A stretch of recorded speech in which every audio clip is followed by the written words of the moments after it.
Since the early Bronze Age, people of Europe were making simple shoes from hairy rawhide, and some variant designs persisted in Ireland and Scotland right up to the early 20th century. In this video, I'm going to recreate a traditional Scottish design from around the 17th century and test it out in the environment they originated from. So, stay tuned.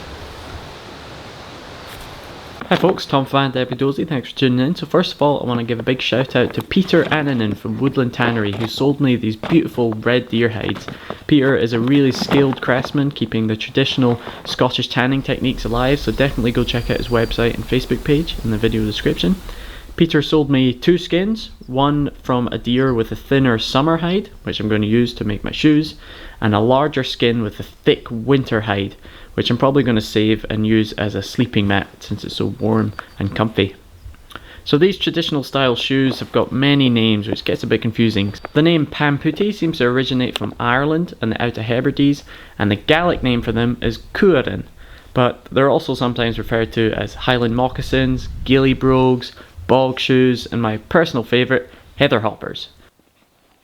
So they were traditionally made from rawhide off a freshly killed animal, whether that was a deer, a cow, a horse, and cut from the rump area of the animal where the skin is at its thickest. But I'm making mine from tanned hide so that it lasts longer and doesn't rot. The hair was left on the skin and placed on the outside of the shoe, with the hair lying from the toe towards the heel. The design was meant to be made quickly, and once the shoes were worn through, someone would simply discard them and make another pair quickly once they got their hands on another rawhide.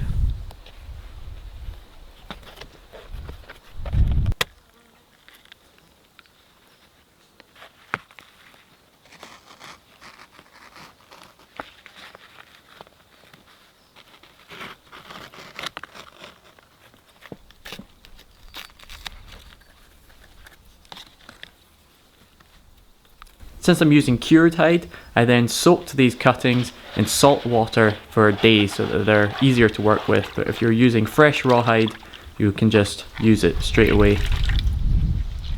So the best way to describe this design of shoe is like a drawstring bag with two laces.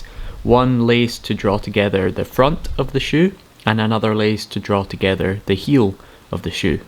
So I want the front lace to draw the hide around my foot and toes and gather at the bridge of my foot. So I worked out where to put the holes by simply bringing the hide to the bridge of my foot and marking where I would puncture a hole every couple of inches, going all the way around the hide. And for the back of the shoe, I marked a hole every couple of inches just below my ankle. I then got my strip of hide to use as a lace, and starting from the hair side of the hide, I simply threaded it through all the holes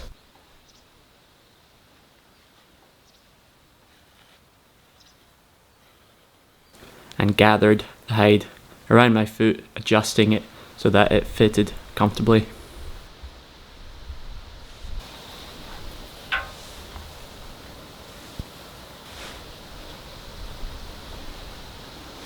I then used another strip of hide for the heel and did the same again.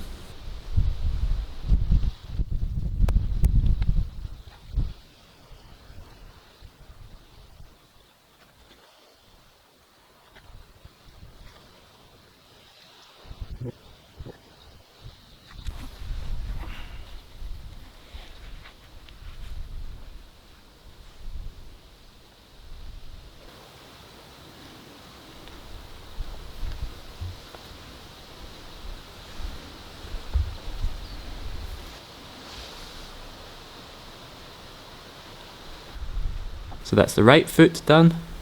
Now to do the left. I trimmed off any excess hide to neaten it off. Now the hide will stiffen as it dries, so you can either wear the shoes until they're dry, or you can stuff them full of dry grass so that they maintain their shape as they dry.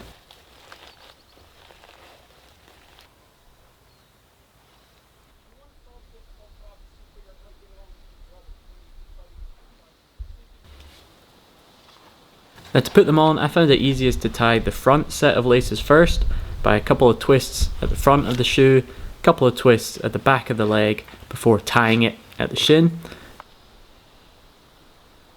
And then the heel lace I just tied like a normal shoe, tucking in some of the excess, and that seemed to work pretty well.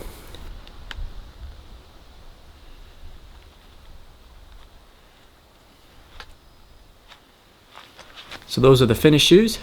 Let's go test them out.